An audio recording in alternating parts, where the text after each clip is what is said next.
Well, I have to start with an apology. I'm afraid there's no Matt. Not this week, anyway. So, but we do have Tersia. So, welcome, Tersia. How the devil are you? Guilty. Guilty of guilty of misreading an email. I read Well, I read the but in the wrong place. uh, Matt said that every Saturday or any Saturday but the 2nd of November and the 16th of November uh, are possibilities. so can we book? I've got somebody booked for next week, but can we book him for the week after? I've already apologized to him for the mix up, and Mm-hmm. I will ask him. I did send ask That'll be whether the we that'll could that'll be perhaps look the at next, not next week. that'll be the 30th. Yeah, 30th of November. yeah. I suggested either the 30th or the 8th of December. If I'm not 100% sure, but I suggested one of those Mm-hmm. two Okay. days. Yeah. So and I said when I sent you the message, because I realized about this mix up this morning, Mm-hmm. and I felt so bad, and I sent you a message. I said, you should just fire me. So you should just fire me, John. I'm useless. I feel Well, so bad. no.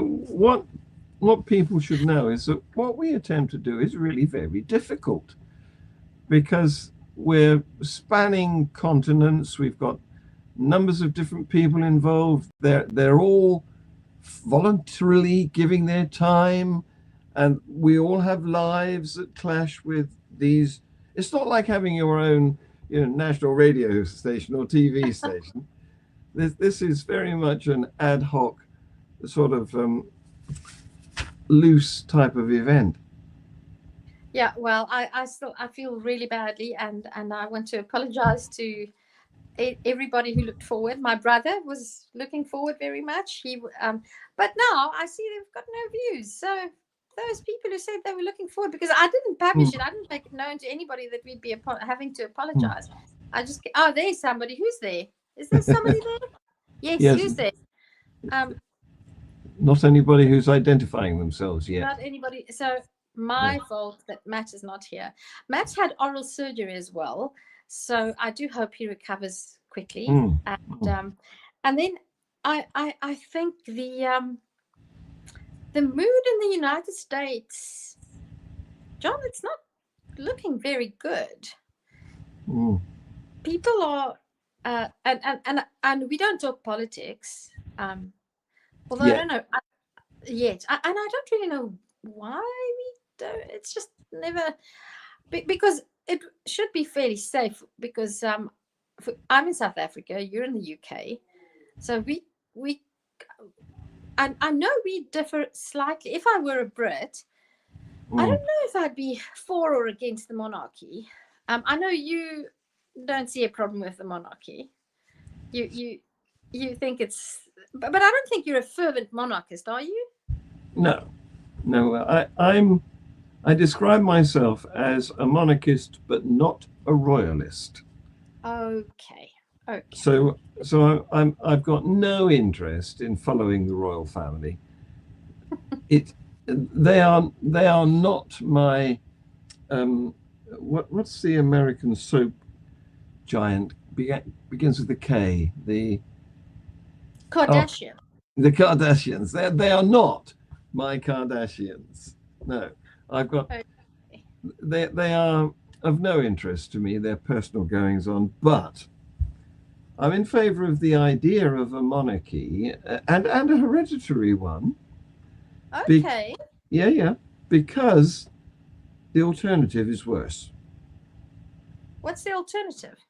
An elected president. Especially if you live in the United States and you have the likes of Donald Trump. Exactly. But there's been very few admirable elected presidents. I mean, I can think of, there was Golden Meir years ago in Israel. There was an equivalent woman president in India whose name escapes me. Indira Gandhi. That one, yes. And there's also been one in Ireland, and again a woman. And Interesting. These were all sort of admirable presidents Okay. from the elected forum, you know. I love. Sorry. Just on that note of women presidents, the first country to ever elect a woman as president was Sri Lanka. Yeah, it's a very long and complicated name that I cannot remember and won't try to say. But it's interesting that the presidents that you found admirable were all women. Yeah, I don't know whether there's any significance to that. It may just be a coincidence.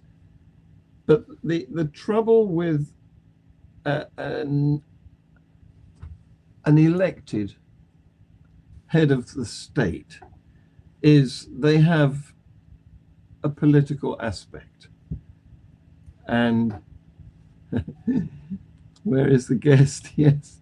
Seawind. It is my fault that the illustrious guest is not here. I misread his message, and I read what I wanted to read. I read it like people read the Bible. So I took a lot of interpretive liberties with Matt's message. Matt has had oral surgery, and he did tell me that he would not be able to make this Saturday, and I misread. So I'm sorry, you are stuck with John and myself. So hang on, it might be interesting. Don't just go yet. But we will have Matt on. We are working on it. So hoping for either the 30th of November or the 8th of December. We will confirm that. And I promise this time I will not make a mess of it. And it's entirely my fault. So it would be the 7th of December. But the 7th of December. The 7th. Yeah. See, there I go again. Oh, hello, Tangela. I knew you'd be here, and we would not have allowed you to talk to Matt. So just saying that, just putting that out there. If Matt knew that you would be here, he would think that we were ambushing him and leading him into a trap. So no, that's not going to happen. You can watch that one from a distance, Tangelo. You can watch that one. But okay. Do you think I'm going to have to do these apologies intermittently as the show as people join in? Yeah. Goes on. Every time I have to say Matt is not here and it's my fault, blah blah blah. I'm really. I should have made a poster, and I can put it in a banner. Don't worry, I'll put it in a banner. Okay, you do that. And while you do that, we did begin by talking about politics and elections and things like that. And for a while now, it's a topic that has had me thinking.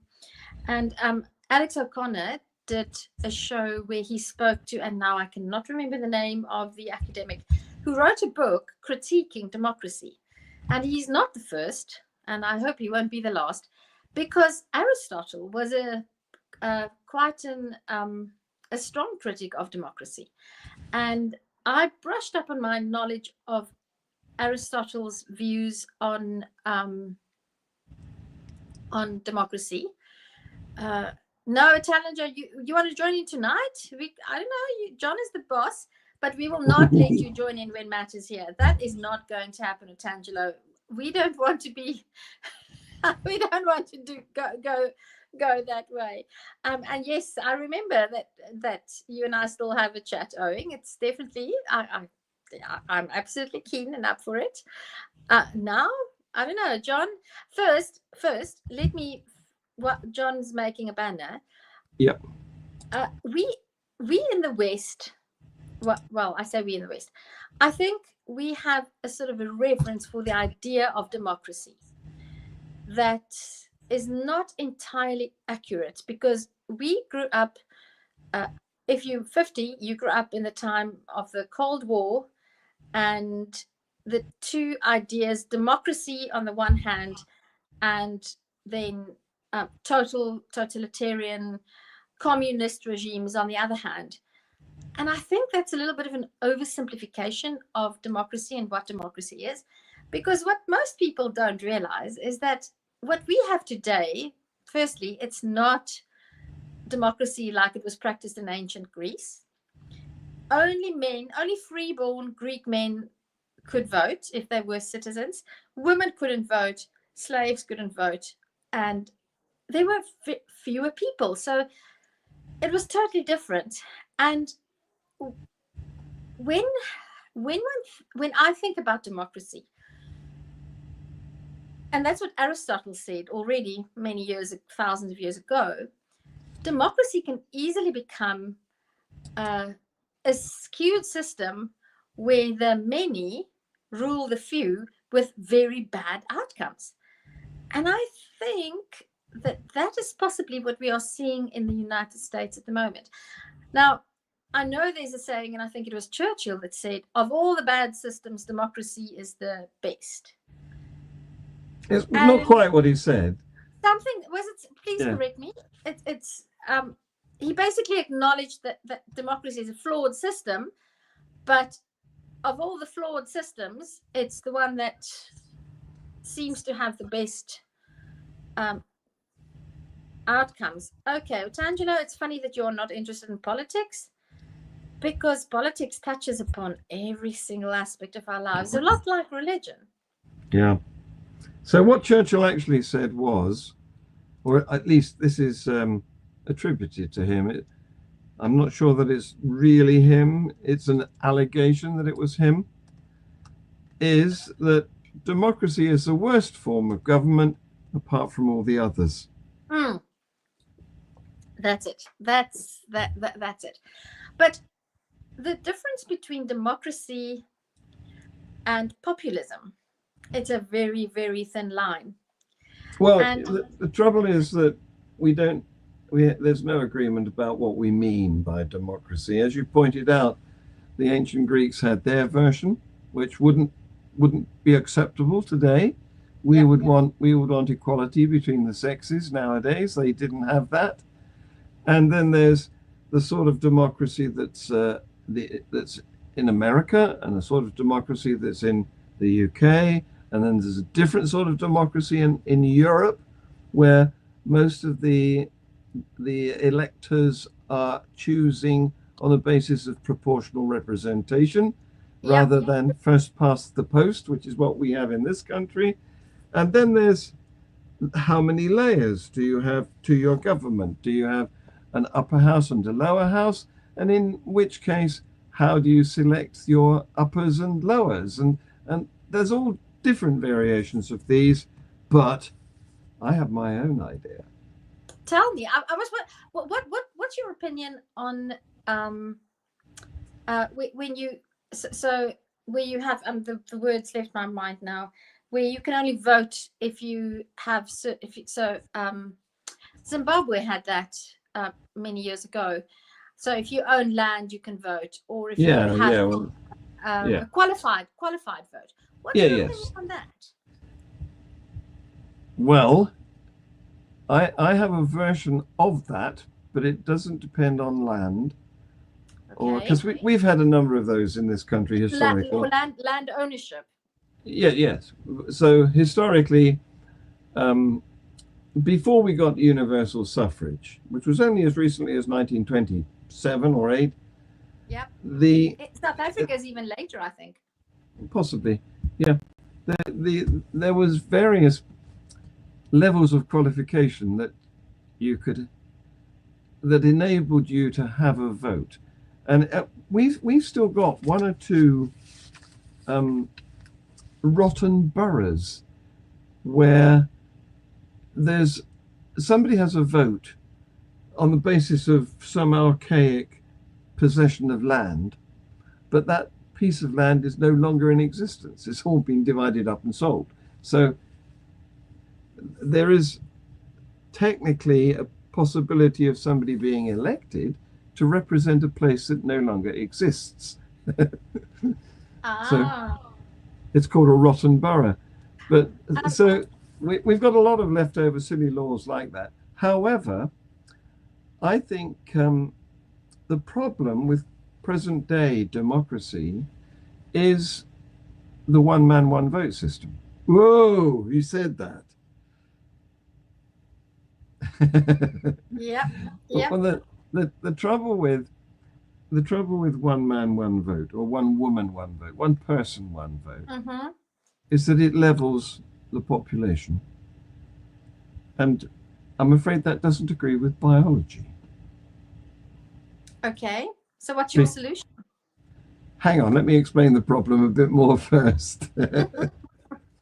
Because biology can't be fiddled.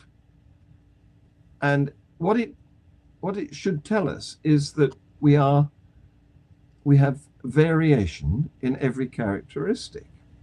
So if you survey a population, you'll find that there's a variation of height, a variation of weight, a variation of shoe size, every characteristic, color, skin color, hair color, eye color, there's a range. We are not all the same. We are not all equal. So giving us all an equal share of government contradicts the biological reality. Now, your question, how are you going to solve that problem? That's a good question. So I agree with one of our commenters. Sorry, John. Sorry, go ahead. Okay. So, and the unspeakable truth is that we vary in our abilities. We vary in our attention, we vary in our interests, and we vary in our intelligence. And although that sort of variation is recognized and even applauded in certain fields, I mean, like in sport, we want the best. Nobody objects if our team gets a good footballer, because we know that that's going to help it to win.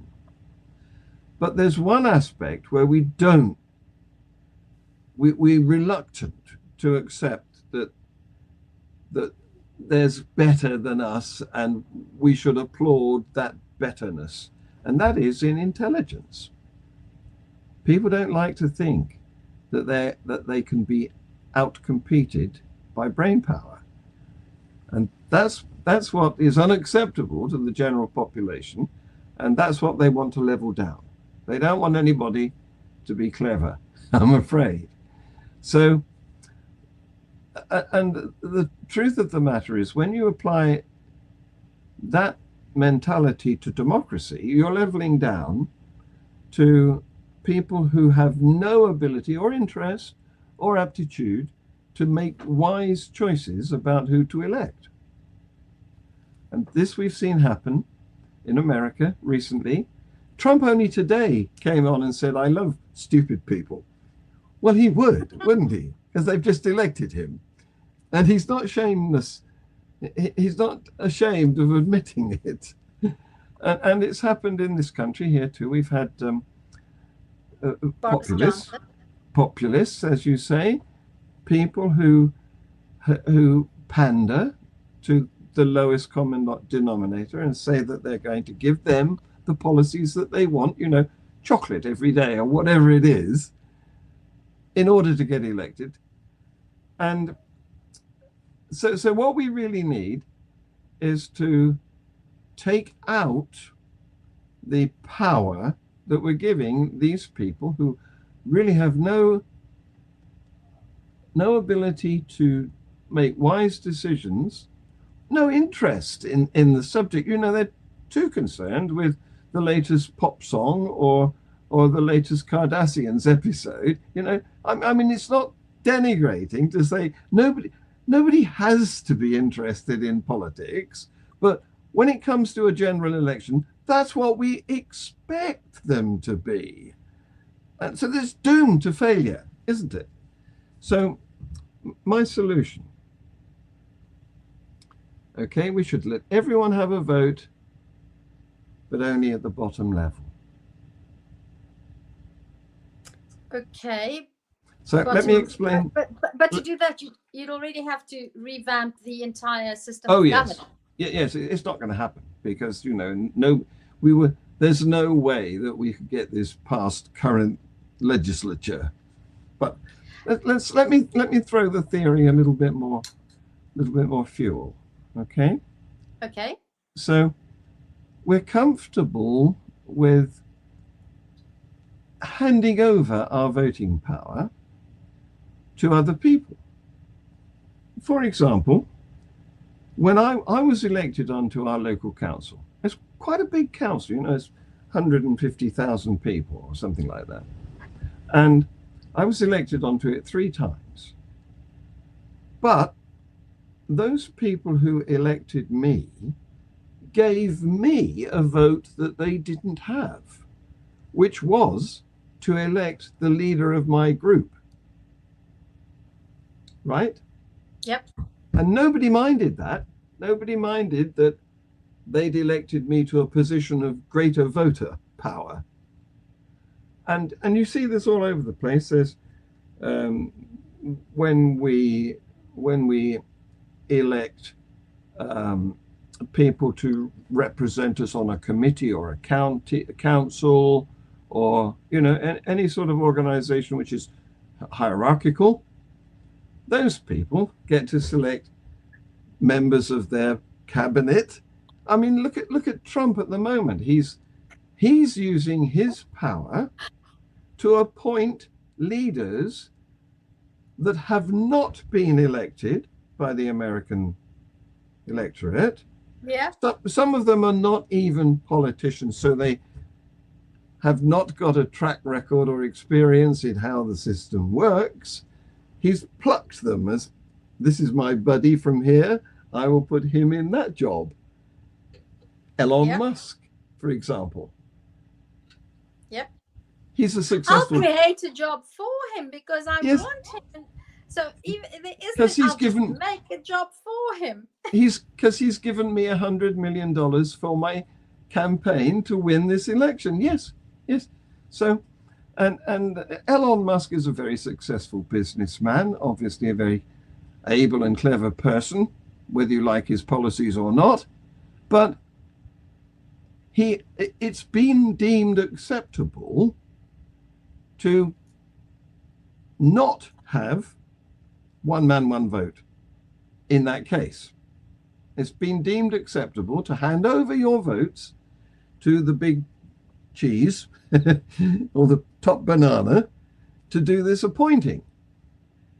And so what I would propose, and I don't imagine that it'll ever happen, either before or after my lifetime, but what I think would be a better form of democracy would be for everyone to have a vote to elect somebody for their local representative in the bottom tier of whatever governmental system you have. So in my case, it would be you could elect somebody to represent you on the parish council. But then I would say that those are the people who get to elect somebody for the next tier. And those people get to elect somebody for the next tier. So you see, what I'm doing is I'm taking away the one man, one vote that has the power to determine the big boss at the top that rules the country. I'm making a pyramid, so everybody gets to vote, but only for the bottom level.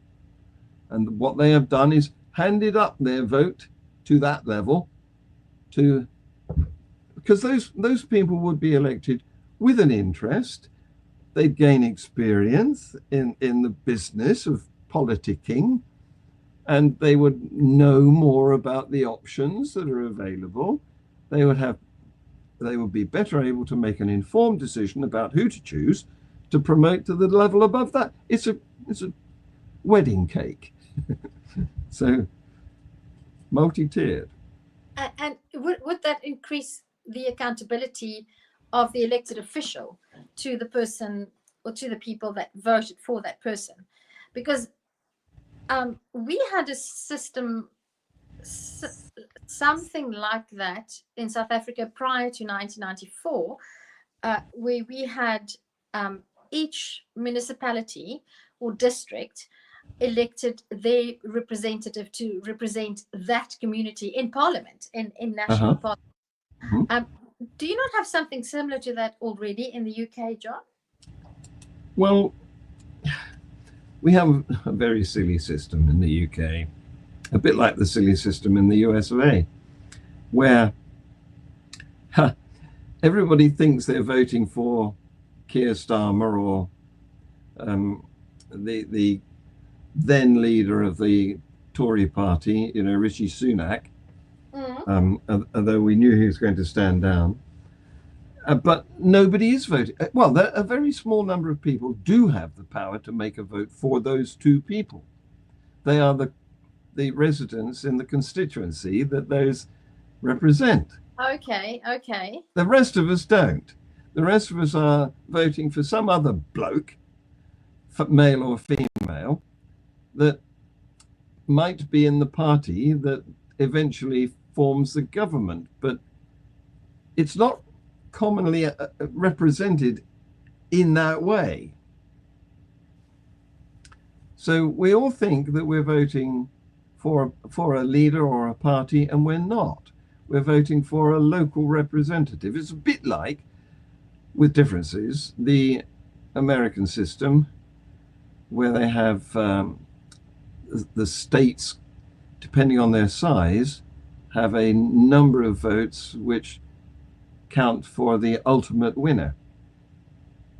That's a silly system by a different way.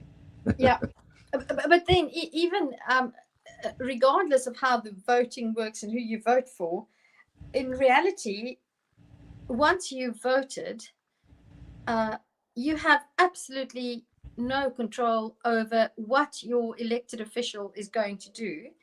And well, you do. You do, because next time he's up for election, you needn't elect him.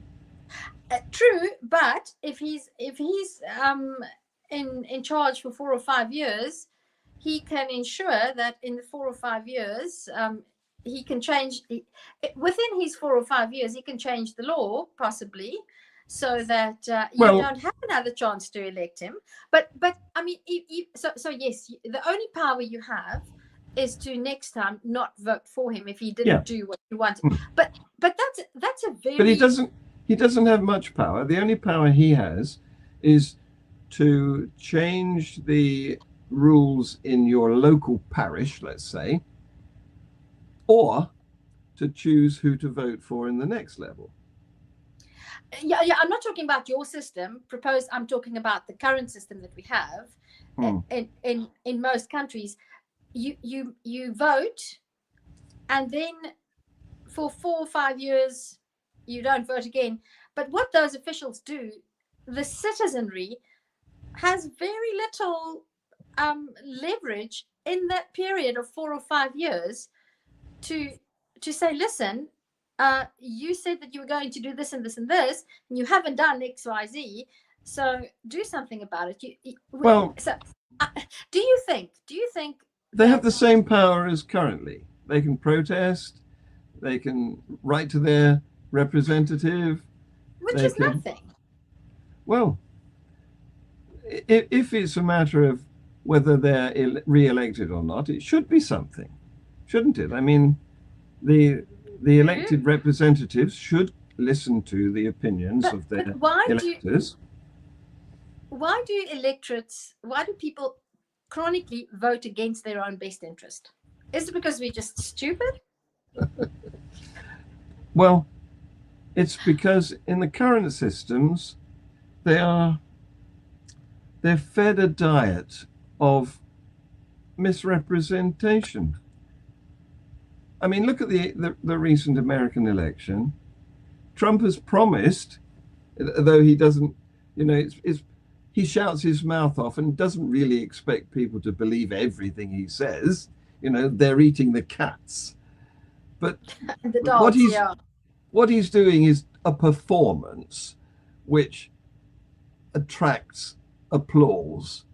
He's not saying this is my policy. In fact, he deliberately avoids saying what his policy is. I don't think he has a policy. I don't think he has a policy. He doesn't tell us how he's going to do any of these things that he's claiming to have the ability to do. He doesn't tell us how he's going to stop immigration. He doesn't tell us how he's going to end the Ukraine and Russian war in 24 hours. I mean, these are all just ridiculous claims, and that's ruining democracy by making it trivial, like a cartoon. We don't want that. We want it to be a serious business, because that's John, what it is. You know, that's it can have life-changing outcomes. Absolutely. John, on a technical note, I see James Apperson made a comment that on his end. Did you see James's comment? I don't know what we're missing. And then maybe if I can just put my 2 cents worth, I will have to apologize again. People that are here, it's my fault that Matt's not here. And he's coming soon, but not tonight. Soon in this case is hopefully within 2 weeks. And it's my fault. I told John I should just be fired. But James, I agree with you that America is no longer a democracy. But I think it's not since Trump has taken over. I think that America has been ruled by an oligarchy for a number of years. And I follow American politics, I think more than most Americans do, because I'm constantly watching, especially independent media. So my bias is towards the left, progressive, independent media. Those are my sources of news. I'm talking about David Pakman, Midas Touch, Cohen, what's his name? I see his face in front of me. And that's the media that I follow.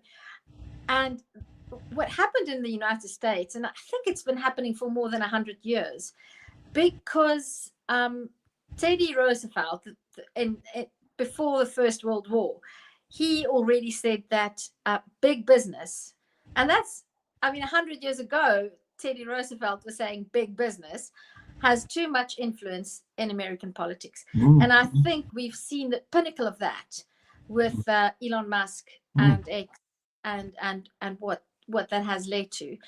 And I think we should stop fooling ourselves as citizens of the world that democracy is something to aspire to in and of itself. It isn't. Democracy is like anything else. You see, I disagree with you there. I think we've just got to get it right. Yes, but we, to get it right, we need to understand what we mean when we talk about democracy. And what's happened in the West is that we talk about democracy almost like we talk about God. Democracy is good. Not necessarily. You can get extremely corrupt democracies that are really, really bad for the citizens. There are cases, and I know I was criticized by, who's that fellow that was he with you with is it that Irishman, that angry Irishman who made he actually made a meme of me? Oh, right. Yes. Do you remember? Yes. Because what I want to say is that we need to think about what democracy is, what it means, and how it's happening. And we need to ditch this idea that democracy good, anything else bad. Because unless we ditch that idea, we will not start thinking about what we have and changing it. So in principle, if I can go back to my story about Aristotle said the best form of government is monarchy. With in its pure, benign, good form, monarchy is the best system, because you have one person that person is wise and good and does a good job. And when that is not the case, the bad version of monarchy is tyranny. Okay, so I was criticized for saying that I would rather live under a benign dictator than in a broken democracy. And those are the types of discussions that I think need to be had, because while I don't think we're going to have benign dictators anytime soon, there's your problem. There is your problem. But we don't have benign democracies either. Well, no, but there's a baby in bathwater situation here, isn't there? I suppose, and I'm not saying just ditch democracy. I'm just saying democracy in and of itself is not per se a good thing, because the line between democracy. Can we put a word in that sentence? Can we say current democracies? Yes. Because I think the ideal is to get a better democracy, not to ditch democracy because all of the ones we've experienced so far have met the desired standard. Yeah.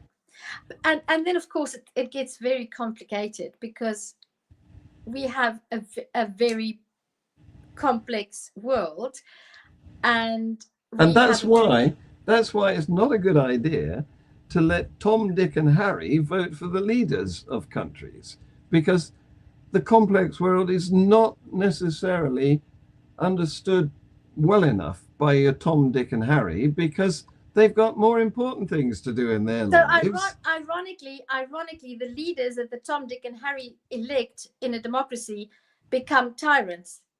And well, in anyone.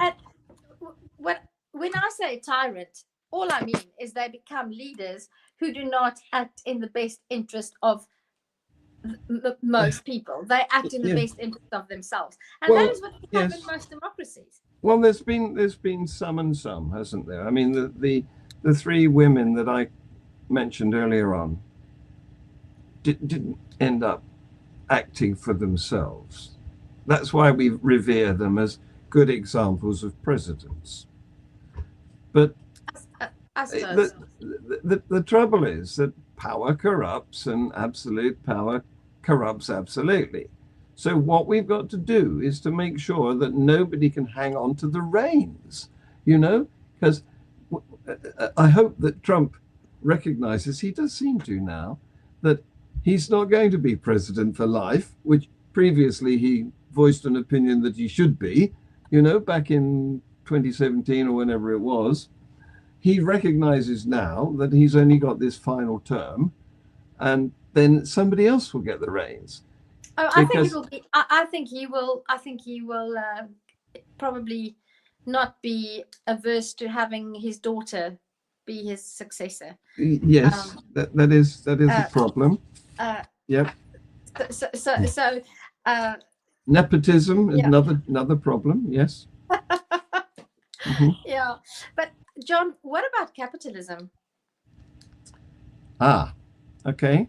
I think it's inevitable. But I don't think we should let it have free reign. There's that word reign again. I would favor a mixed economy. There's certain aspects of government that I would like to be state-owned. I'm in favor of a welfare state, for example. I think that's a beneficial thing. Something that I watched a TED Ed video the other day, because I'm not an economist. I have no training in economics, so I revert to the kind of things that 16 and 17-year-olds would use as resources to learn from, because it makes sense and it's explained very clearly. And in the one video that was actually the World Economic Forum advised on it. So I mean, it's not just one person's ideas. It's well-resourced academic sources. And something struck me about that video. It said that many people think that communism is the opposite of capitalism. which is technically not accurate. The total opposite, if you think in terms of a scale, and the one end you have capitalism, pure unbridled capitalism, and the other you have the opposite of capitalism is socialism, not communism. Communism is a form of government. One would rather think of, if one thinks in terms of opposites, of democracy and communism as a sort of a way of governing people, not so much governing economic resources. And this commentator said that what happened in the USSR and in China was actually state-owned capitalism. It wasn't communism. It was, well, in the sense that if you think of capitalism as the means of production are controlled by the people. There's very little. It sort of happens organically, and the market controls the means of production. That's free capitalism and a free market. And what happened in those what we call communist states was the means of production and the markets were very tightly controlled by the state. Yeah, well, they weren't properly communists, were they? What they were was party dictatorships. Socialist party dictatorships. Yeah, but on the extreme end, and it's important to realize that there's a spectrum here, and that's why it's also important what you said about a blended economy. What we tend to think very simplistically of communist or capitalist, socialist, but there's a very wide expanse, and you can be on the one extreme or the other extreme. And I agree with you that moving closer towards the center is probably a safer bet, especially if we look at the environmental effects of the capitalism that we have seen in action for the past 50 or so years. Well, you see, what happened in the Soviet Socialist Republic was the party became the monarchy. Yeah. They killed off all the nobility and replaced it with themselves as party leaders. So there was no true communism there. But I don't think communism stands a cat in hell's chance of working, because we're up against this idea that everybody should be equal again when everybody is not. But everybody equal. Isn't. Yes, I agree. Yes, I agree. And you can't go against biology. You've got to accept that we're not equal, and furthermore, we are ambitious. You know, during our lifetimes, we want to make progress. We want to improve our standards of living, and communism doesn't do that. Communism just keeps everybody leveled down. You're supposed to be happy with your lot, going to work for your menial payment and living on your bowl of beetroot soup or whatever. All of us are equal. Some are more equal than others. Yes. I think Yes. if one goes back to the original idea behind communism, which stems from a French philosopher, is it Foucault? Foucault? I mean, this is before the French Revolution. I'm talking about the first time the word communism was mentioned philosophically was before the French Revolution. If the idea behind communism is less inequality, then I think that is what resonates with somebody like me. Yeah, but that's but when I say inequality, I'm fully acknowledging that not all people are equal. But okay, so what you're proposing there is a meritocracy. No, the exact opposite, because the fact that I have qualities that have enabled me to earn a degree doesn't mean that for that reason I should have a dramatically higher standard of living than the person who, through a variety of reasons that have very little to do with choices they made, that they have to live in a shack with no running water and no sanitation. Well, And what you're talking about there is something which is not a meritocracy, because those people have been deprived of the opportunity no, to it's not that rise simple. to No, the they level of haven't. that they merit. They haven't only. They haven't only been deprived of the opportunity. There are people who simply, even if given the opportunity, they can't take the opportunity. And meritocracy. I don't think. I think, and I know I don't think. I would like to see a society where the differences and the different possibilities of individuals are not stifled, in the sense that each individual can achieve what it is possible for them to achieve, but where your achievement or lack thereof does not determine your quality of life in terms of where you sleep, whether you have running water. That's the type of inequality. Okay. That's the type of inequality I would like to see. Right. So you're proposing a variety of a welfare state, then, a sort of a bottom level of needs being met. You know, minimal food, minimal water, minimal housing, minimal health. Yeah, minimal education as well. Yes. So what you want to do is lift up the people who are in most need to a satisfactory basic level. Now we're talking about universal income. Yes, and there's been research, and there's been very smart people who have shown that is not a bad idea. It's been tried. It's been tried in a city in Finland, I think. I'll have to look that up. The idea, it's so funny. Very staunch capitalists will say, if you give people a basic income, then they won't do anything, while at the same time saying it is inherent in our nature that we want to improve. So it has been I think it's been shown that if you give people a decent standard of living, and I think that can be determined by putting some thought into it, and that can be fairly clearly defined, and then those individuals who have the potential, the DNA, whatever, to still go that step higher, they will, even with very few. What most people who get basic income, I can't say most people because I don't know that, but it's my hypothesis that people, when all their needs are met, you will get those who will just be happy to just stay where they are.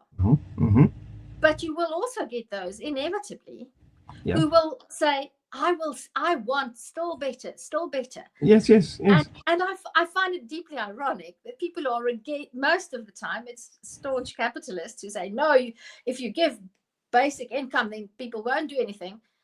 No, they probably will. Yes, they will. Yes. In fact, they will probably do more. Yeah, more people will do more. We've had situations like this in the past. I mean, for example, back in the early 1960s in this country, if you left school and you didn't have a job, you got the dole. You got a minimal amount of money for your basic needs, and you were supposed to be looking for work. And then once you got your job, they ceased to pay you the dole. So what happened? Well, a number of enterprising young men were using the dole as their opportunity to attempt some artistic endeavor. And were they called the Beatles? Yes, indeed. So there you go. You see, the universal basic income does work in that respect, and it's been tried in Canada since 2017 in the cities of Hamilton, Thunder Bay, and Lindsay, and it's even since last year being trialed in an area of London. Okay. So there you go. Something may happen.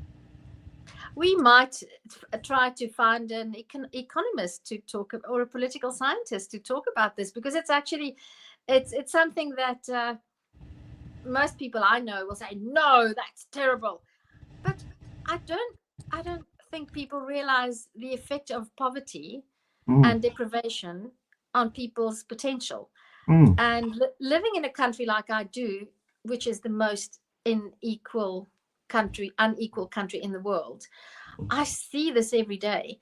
And there's lots of research about students who cannot perform academically simply because they do not have the mental capacity to study, because they are struggling to find where their next meal will come from, and they sleep on benches in parks. They literally live on the street. Yes. And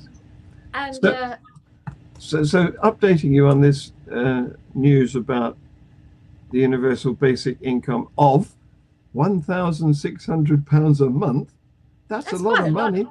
Yeah. And it's being trialled in East Finchley, North London, and in Central Jarrow in Northeast England. So there you go. I mean, I wish I earned £1,600 a month. But I am on a sort of my version of a universal basic income, because I'm a pensioner. But it's freed me to do this, for example. And John, did you know about this project in the UK? Did you know about it? In London, did you know about it? I've just Googled it now. So this was not an evening misspent, because both you and I learned something new. So good. Yeah. Yeah. Fantastic. Yeah, and of course that brings me the whole idea of how stupid meritocracy is. You have to acknowledge that. Well, again, I would be in favor of meritocracy if it was properly done. Really, would you? Yeah. Because what I take to be meritocracy is everybody having the opportunity to make themselves into the best possible member of society that they can become. Just say that again. The opportunity to make themselves into the best members of society they're capable of. That would be my meritocracy. Okay, what would what is the reward of becoming the best person that you can be?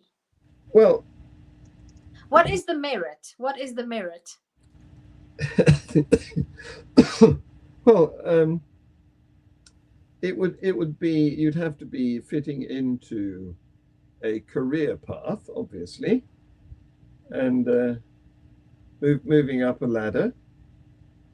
So, but you'd have to be able to meet your aspirations and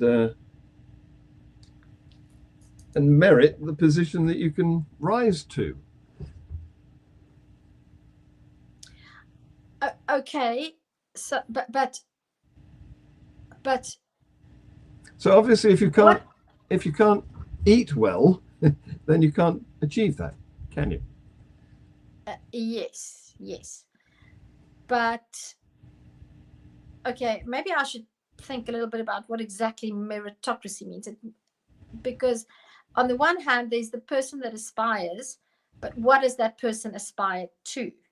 And who or what gives that person what they're aspiring to? So well, it's all about opportunity. So what we need is to provide the opportunities for people to achieve. So we need to provide education. We need to provide to achieve what? Whatever they are capable of. So we're not forcing them to become anything in particular. We're giving them the opportunities, the tools, the food, the housing, the health care to explore their potentials and rise up to whatever. To exist? Is there a difference between to make a good existence or to achieve something? A good existence is the bottom and basic level. Everybody should be entitled to that. Meritocracy is the next following steps on the ladder. Oh, this ladder, is it something akin to what is the Maslow's hierarchy of needs? Would it be something like that? In a sense of having tiers, yes, but these are not needs, these are achievements. Okay, I still want to know exactly what these achievements entail. The achievement, is it to own a business? Is it to manage a business? Is it to sell 1,000 paintings? It's all of those things and none of them. We're not trying to, you see, that's what early education, that's the mistake that early education made. Back in the days when schools were first universal, and that was in Victorian times when schooling became compulsory. What the schools were set up to do was to provide people who were suitable to be employees. They wanted them to be educated well enough to read instructions and do factory work. And that wasn't enough, I'm afraid. My meritocracy needs to have more steps on that ladder, or more rungs on that ladder. I would really like to think about. I'll do some thinking tonight, because with meritocracy in my mind, there's some award at the top. There's a top, and I'm not sure that I want to live in a world. No. There isn't a top. There's lots of tops. You know, you can be top footballer, top tennis player, top musician, top oboe player, you know, top politician, top businessman. Okay. I'll have to think about meritocracy now. Exactly what it means. I love unpacking ideas like this, and because it makes me think about how we think about the world we live in. And I look at the time, and well, let me just have we been busy for almost an hour already? Yeah, I think you need to become a top optician. No, I don't need to become a top optician. Somebody does. Somebody needs. No, they don't have to be a top optician. You just need to know how to grind lenses, and it works perfect. You don't have to be a top in any. You don't have to be top. I'm fine. Well, I tell you what. Next time I need brain surgery, I want the top one. Well, top. It's all relative. I swear. Why can't you just be good enough? Well, you can. I'm not suggesting that. He just has to be good enough. He just has to know what he's doing. Yeah. There's a big fat in this pyramid. There's a big fat level of people who are good enough. Yeah. Because mediocrity makes the world go round. That's my saying for tonight. Because I feel so mediocre, because I made such a big slip up not reading an email properly. I really feel so badly. I'm going to take a while to get over this. Well, never mind. We've busked. And next week, we've got Mike Potts, who is another interesting person. And we will have a chat with him. But possibly the week after, or even the week after that, Matt Dillahunty. And one of the first questions I want to ask him is, how did he get the name Dillahunty? What is that origin? Yeah? Is it Irish? I have no idea. No, that would be old Dillahunty, to be sure. I have no idea. But we have gone 60 minutes, and Yep. I need to. I've heard shouts from the Oh, yeah. because France is playing against the All Blacks, and I'm looking for France. So I'm sympathies to the English rugby team. They played really well, but the best team in the world beat them by 9 points, and that's a meritocracy for you. I can live with having the best. There you go. You see, we want. We are at the top. Yeah. See, it's perfectly acceptable to have elites. We must get rid of this idea that it's wrong to be an elite. We like I don't think elites. it's wrong.